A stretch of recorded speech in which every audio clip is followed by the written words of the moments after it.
side by side pretty soon, and we'll talk about the old days. Maybe Guy and Candy will sing to it. Yeah, and we are privileged to have in our midst Guy and Candy Carawan.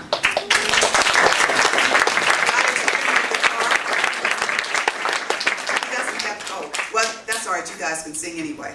But at any rate, I want you to know that the struggle is intergenerational. I've been doing this a really long time, and I'm not willing to give up yet, but I expect some of you to start taking up my slack because I am getting on in years. Thank you.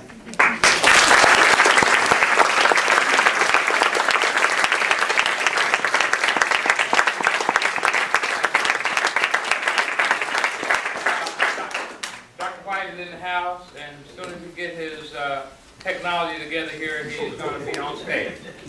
Dr. White.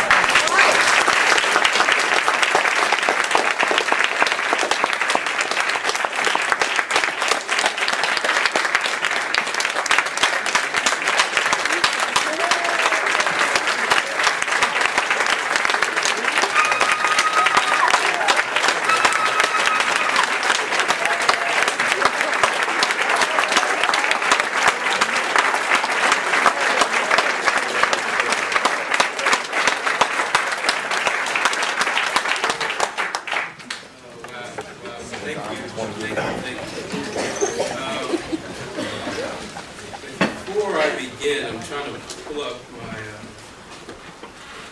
prepared remarks. First of all, let me apologize for being late. I have made a habit of giving speeches around the community, but I really wanted to say something special to you tonight. So I was working on this until about 10 minutes to 7. So, and at that point, Tom Smith called and said, "Hey, George, where are you?" And I was like, "Oh, I'm coming. I smell like a barn, I had a shade, I look like a bear." So pretty kind of hectic, but I have to say that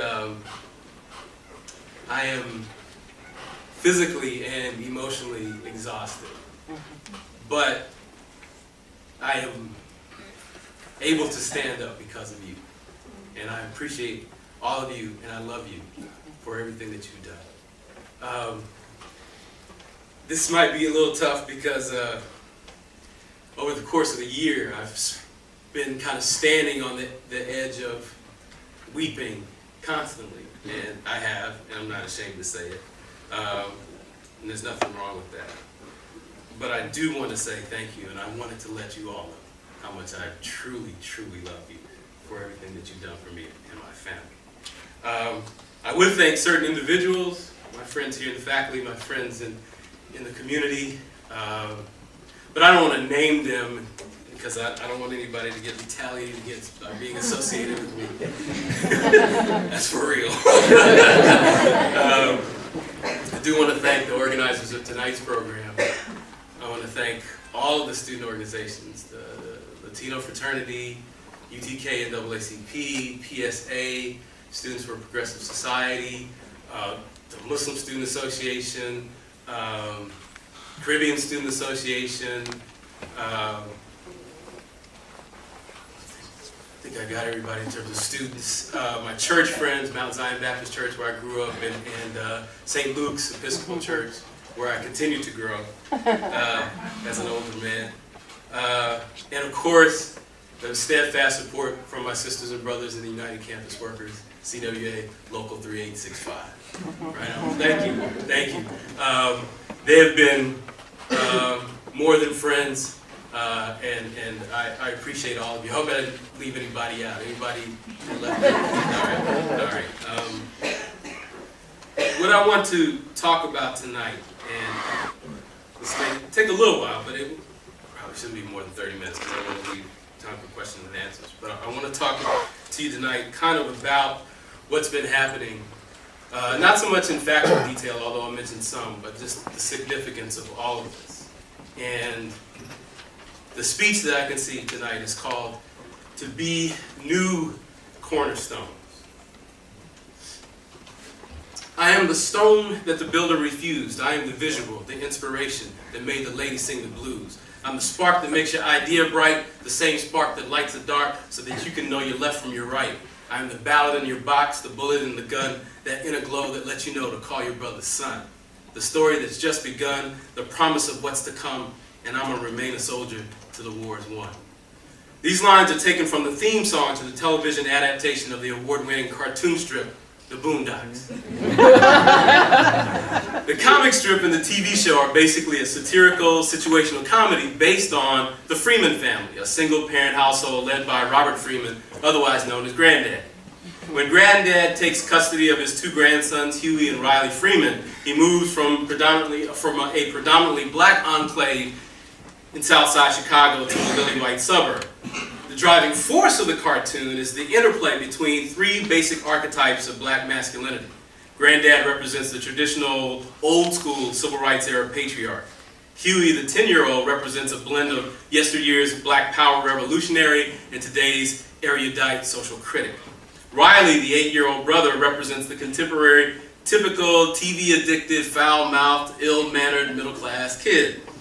Of course, there are many other often hilarious characters who mark the landscape, like the racially blended Du Bois family and Granddad's friend Uncle Ruckus, the archetype of the self-hating black man who sings about how great slavery was because that was the only time the black community experienced full employment.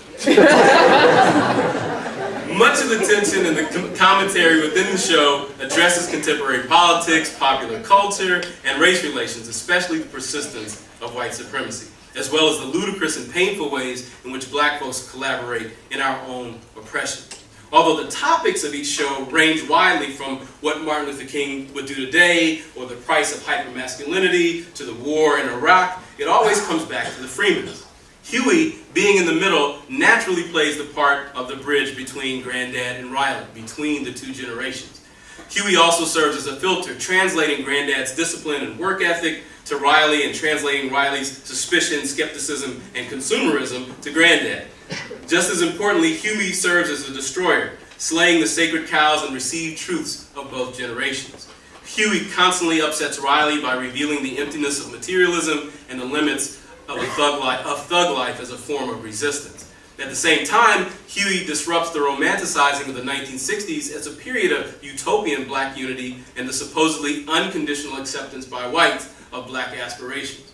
Furthermore, Huey challenges the notion that we currently live in a world founded on meritocracy, governed by democracy, and policed by the rule of law.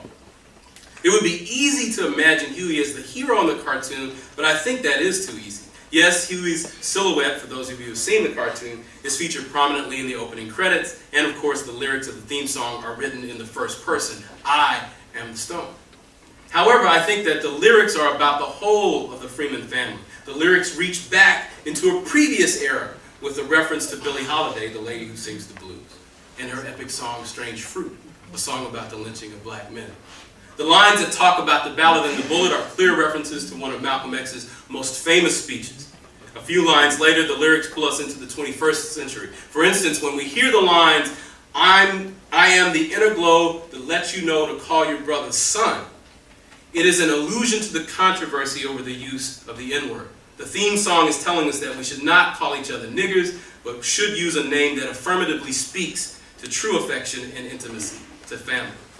Finally, the lyrics speak of great faith and determination. When we hear, quote, the story that just begun, the promise of what's to come, and I'm going to remain a soldier till the war is won, given black folks' awe-inspiring religious commitment, it should not surprise us that such a provocative cartoon is fundamentally